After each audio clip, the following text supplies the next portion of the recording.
নেতৃবৃন্দ, জাতীয় নাগরিক পার্টির নেতৃবৃন্দ আজ ঝালকাঠিতে এসেছে, আপনাদের দুয়ারে এসেছে, আপনাদের কাছে এসেছে। জুলাই গণ অভ্যুত্থানের পরে যে নতুন রাজনৈতিক শক্তির উত্থান ঘটেছে, সেই রাজনৈতিক শক্তি বাংলাদেশকে কিভাবে বিনির্মাণ করতে চায়, বাংলাদেশকে কিভাবে একটি নতুন দেশ হিসেবে গড়ে তুলতে চায়, সেই কথা বলতে এসেছে।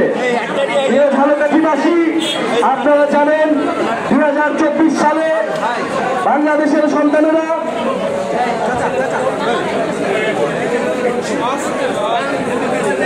বাংলাদেশের ছাত্র জনতা বুকে রক্ত ঢেলে দেশের জন্য স্বাধীনতা এবং মুক্তি নিয়ে এসেছিল।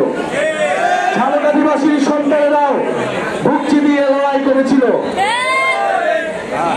আপনারা সেই শহীদদেরকে স্মরণ